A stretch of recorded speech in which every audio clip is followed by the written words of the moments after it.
मैं एलओपी साहब को सिर्फ इतना ही कहूँगा, नेशनल कॉन्फ्रेंस में कोई एकनाथ शिंदे नहीं है। नेशनल कॉन्फ्रेंस के एमएलए डट के नेशनल कॉन्फ्रेंस के साथ हैं। फिलहाल तो सिर्फ बंगाल में हुआ है,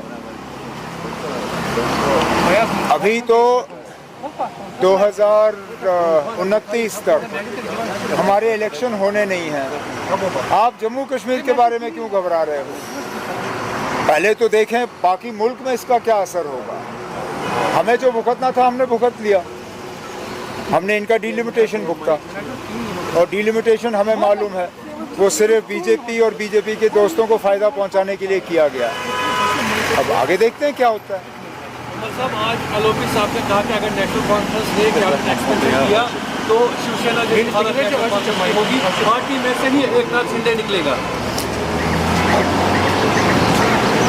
इसी से आपको बीजेपी के इरादों का पता चलता है। आया राम गया राम। एकनाथ शिंदे निकला क्योंकि बीजेपी ने उनको निकालने में मदद की। जाहिर सी बात है कि एलओपी साहब बेसब्र हैं जम्मू कश्मीर के वजीर आला की कुर्सी को पकड़ने के लिए। मैं एलओपी साहब को सिर्फ इतना ही कहूँगा, नेशनल कॉन्फ्रेंस में कोई एकनाथ शिंदे नहीं है। नेशनल कॉन्फ्रेंस के एमएलए डट के नेशनल कॉन्फ्रेंस के साथ हैं। कैबिनेट की एक्सपेंशन रुका इसलिए है क्योंकि हमें रियासत का दर्जा नहीं दिया गया। कैबिनेट की एक्सपेंशन डर के वजह से रुका नहीं है, और इसलिए मैं बार बार कहता हूं एलओपी साहब अपने इन बयानों से साबित करते हैं कि जब तक बीजेपी को हुकूमत नहीं मिलती तब तक वो हमें ठीक तरह से काम करने नहीं देंगे और जम्मू कश्मीर को वो रियासत नहीं बनाएंगे।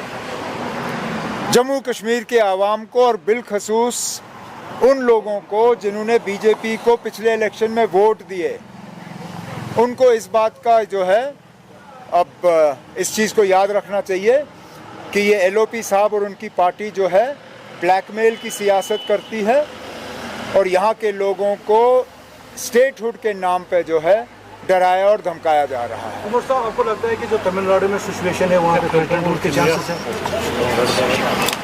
अब वैसे तो अगर हम सुप्रीम कोर्ट के जजमेंट पे जाएं तो कोई प्रेसिडेंट्स रूल नहीं होना चाहिए।